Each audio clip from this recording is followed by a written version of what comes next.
Hello friends, അപ്പോൾ ഇന്ന് നമ്മൾ നോക്കാൻ പോകുന്നത് ഡയറി ഫാം ഇൻസ്ട്രക്ടറിലെ ബയോമോളിക്യൂൾസ് എന്നൊരു ടോപ്പിക്കാണ്. അപ്പോൾ ബയോമോളിക്യൂൾസ് എന്താണെന്ന് നോക്കാം. All the carbon compounds that we get from the living tissues can be biomolecules. അപ്പോൾ ലിവിങ് ടിഷ്യൂസിന് കിട്ടുന്ന എല്ലാ കാർബൺ കോമ്പൗണ്ട്സിനെയും നമുക്ക് ബയോമോളിക്യൂൾസ് എന്ന് പറയാം. അപ്പോൾ amino acid, nucleotide, fatty acid ഇതൊക്കെ ബയോമോളിക്യൂൾസിൻ്റെ എക്സാമ്പിളാണ്. ഇനി അമിനോ ആസിഡ് നോക്കാം. അപ്പോൾ അമിനോ ആസിഡ്സ് എന്ന് പറയുമ്പോൾ ഓർഗാനിക് കോമ്പൗണ്ട്സ് ആണ്.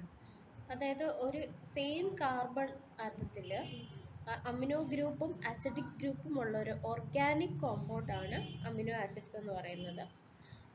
അതേ കണക്ക് ദേ ആർ substituted methyls.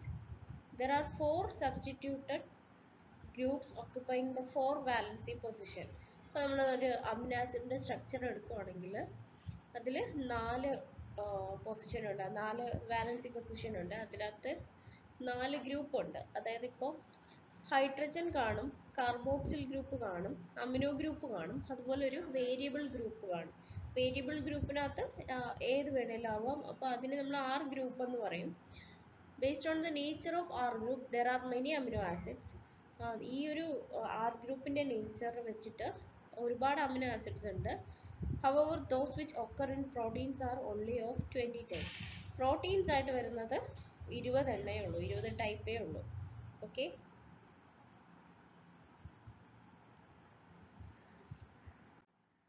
ഇനി അടുത്ത ഈ R ഗ്രൂപ്പ് ഇപ്പം ഹൈഡ്രജൻ ആണെങ്കിൽ ആ വേരിയബിൾ പൊസിഷൻ അല്ലെ, ആ ഒരു വേരിയബിൾ ഗ്രൂപ്പിൽ ഹൈഡ്രജൻ ആണ് വരുന്നതെങ്കിൽ ആ അമിനോ ആസിഡിനെ നമുക്ക് ഗ്ലൈസിൻ എന്ന് പറയാം. ഇനി മീഥൈൽ ഗ്രൂപ്പ് ആണെങ്കിൽ അലനൈൻ എന്ന് പറയാം. ഹൈഡ്രോക്സി മീഥൈൽ ഗ്രൂപ്പ് ആണെങ്കിൽ സെറൈൻ. അമിനോ ആസിഡ് ഏതാണ്? സെറൈൻ. അപ്പോൾ ഹൈഡ്രജൻ ആണ് R ഗ്രൂപ്പിൽ വരുന്നെങ്കിൽ അത് ഗ്ലൈസിൻ, മീഥൈൽ ഗ്രൂപ്പ് ആണെങ്കിൽ അലനൈൻ, ഹൈഡ്രോക്സി മീഥൈൽ ആണെങ്കിൽ സെറൈൻ. അതുപോലെ തന്നെ വേറെ വെറൈറ്റി ഓഫ് ഇതുമുണ്ട്. R ഗ്രൂപ്പിൽ വേറെ വെറൈറ്റി ഓഫ് ഇതും വരാം. അതുപോലെ different types of amino acids വരാം. അപ്പോൾ നമ്മൾ നേരത്തെ പറഞ്ഞു 4 വാലൻസി പൊസിഷൻ ഉണ്ട്. അതിനകത്ത് ഒരു പൊസിഷനിലെ കാര്യമാണ് ഈ പറയുന്നത്, R ഗ്രൂപ്പ്. ബാക്കിയുള്ളതിനകത്ത് ഒരു ഹൈഡ്രജൻ വരും, അതേ കണക്ക് ഒരു കാർബോക്സിൽ ഗ്രൂപ്പ് വരും, അതുപോലെ ഒരു അമിനോ ഗ്രൂപ്പ് വരും. Based on the number of amino and carboxyl group, there are acidic, basic and neutral amino acid.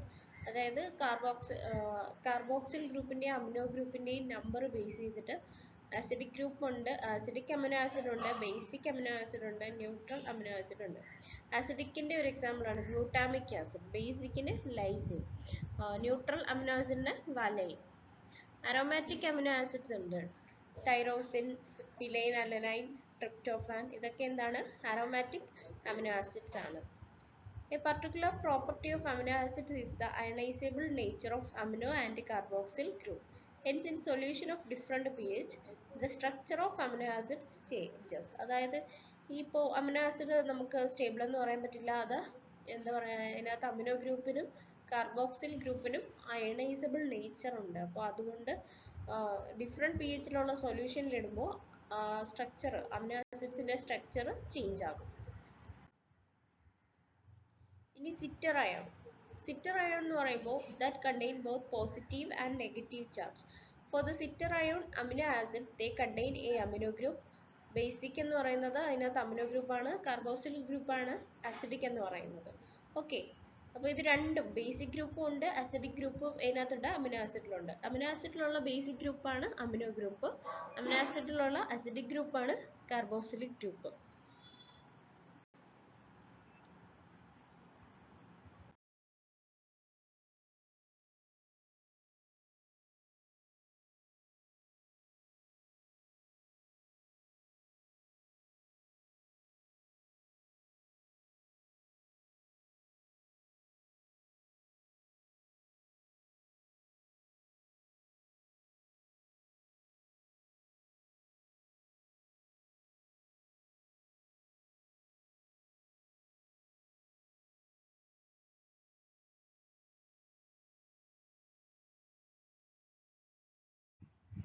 ഇനി നമുക്ക് ലിപ്പിഡ്സ് നോക്കാം. Lipids are generally water insoluble.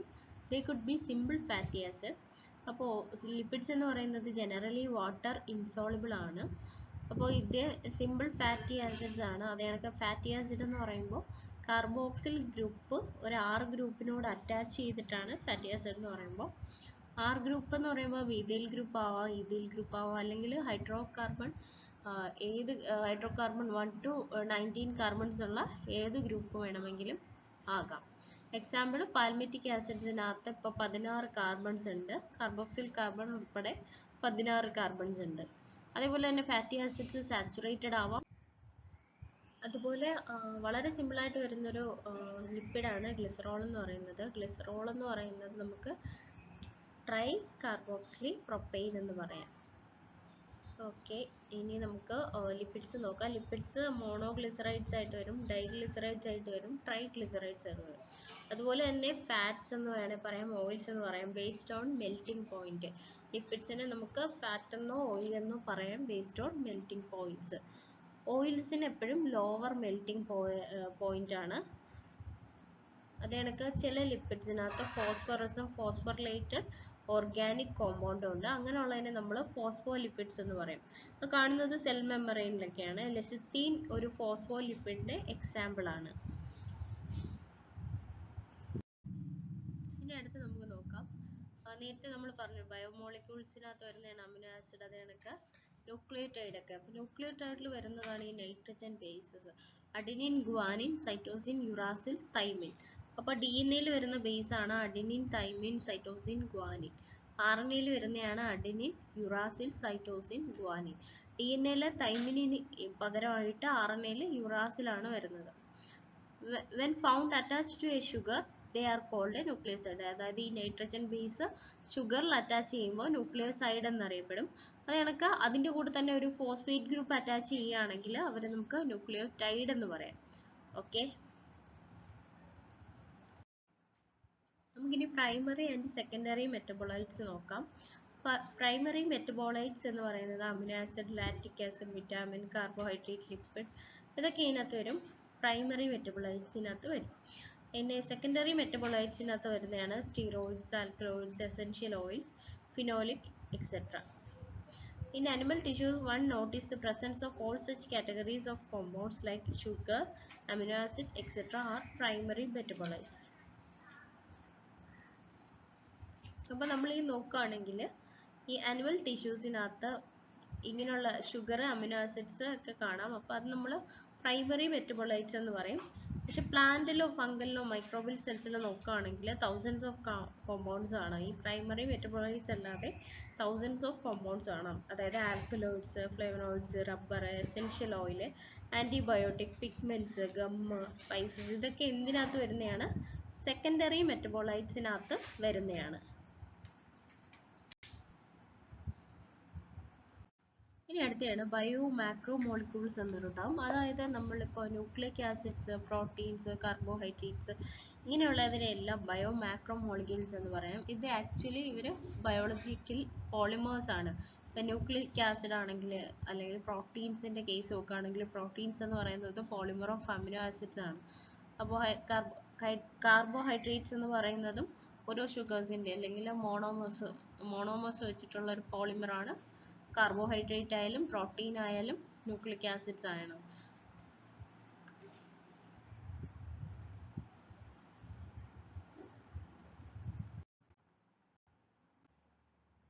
Okay, അപ്പോൾ നമ്മൾ പറഞ്ഞായിരുന്നു പോളിസാക്രൈഡ്സ് എന്ന് പറയുന്നത് ബയോമാക്രോ മോളിക്യൂൾസിൽ വരുന്നതാണ്. അപ്പോൾ പോളിസാക്രൈഡ് മീൻസ് കാർബോഹൈഡ്രേറ്റ്. അപ്പോൾ ഇതൊരു ലോങ് ചെയിൻസ് ഓഫ് ഷുഗർ ആണ്. അപ്പോൾ ഇതെന്ന് പറയുന്നത് ഒരു പോളിസാക്രൈഡ് എന്ന് പറയുന്നത് മോണോസാക്രൈഡ്സിന്റെ ഒരു പോളിമർ ആണ് എന്ത് പോളിസാക്രൈഡ്സ് എന്ന് പറയുന്നത്. സോ കാർബോഹൈഡ്രേറ്റ് ബിൽഡിംഗ് ബ്ലോക്സ് എന്ന് മോണോസാക്രൈഡ്സിനെ പറയാം. അതേസമയം നമ്മുടെ പ്രോട്ടീൻ്റെ ബിൽഡിംഗ് ബ്ലോക്ക് ആണ് അമിനോ ആസിഡ്സ് എന്ന് പറയുന്നത്. ഇനി ഈ കാർബോഹൈഡ്രേറ്റിനകത്ത് ഹോമോ പോളിമർ ഉണ്ട്, ഹെട്രോ പോളിമർ ഉണ്ട്. അപ്പോൾ സെല്ലുലോസ് എന്ന് പറയുന്നത് ഒരു ഹോമോ പോളിമർ ആണ്. അതിനകത്ത് വരുന്ന മോണോസാക്രൈഡ് ഏതാണ്? ഗ്ലൂക്കോസ് ആണ്. ഗ്ലൂക്കോസ് ഒരു ഗ്രൂപ്പ് ഓഫ് ഗ്ലൂക്കോസ് മോണോമേഴ്സ് ചേർന്നിട്ടുള്ള ഒരു പോളിമർ ആണ് സെല്ലുലോസ്, അല്ലെങ്കിൽ പോളിസാക്രൈഡ് ആണ് സെല്ലുലോസ് എന്ന് പറയുന്നത്. സ്റ്റാർച്ച് അങ്ങനെയല്ല, ഒരു ഹെട്രോ പോളിമർ ആണ്. അതുപോലെ തന്നെ ആനിമൽസിനകത്ത് വരുന്ന ഒരു പോളിസാക്രൈഡ് ആണ് ഗ്ലൈക്കജൻ. ഫ്രക്ടോസിന്റെ ഒരു പോളിമർ ആണ് ഇനുലിൻ. അതുപോലെ തന്നെ പോളിസാക്രൈഡ് ഇപ്പോൾ ഗ്ലൈക്കജൻ ആണെങ്കിൽ റൈറ്റ് എൻഡിൽ റെഡ്യൂസിങ് എൻഡ് ഉണ്ട്, അത് കണക്ക് ലെഫ്റ്റ് എൻഡിൽ നോൺ റെഡ്യൂസിങ് എൻഡ് ഉണ്ട്. അത് കണക്ക് പ്ലാന്റ് സെൽ വാൾസ് എന്തുകൊണ്ടാണ് ഉണ്ടാക്കിയത്? സെല്ലുലോസ് കൊണ്ടാണ് പ്ലാന്റ് സെൽ വാൾ ഉണ്ടാക്കിയത്. അത് കണക്ക് പേപ്പർ, കോട്ടൺ ഫൈബർ ഇതെല്ലാം തന്നെ സെല്ലുലോസിക് ആണ്. അത് കണക്ക് തന്നെ നമുക്ക് ഇഷ്ടംപോലെ നേച്ചറിൽ പോളിസാക്രൈഡ്സ് പല ടൈപ്പ് മോർ കോംപ്ലക്സ് ആയിട്ടുള്ള പോളിസാക്രൈഡ്സ് നേച്ചറിലുണ്ട്.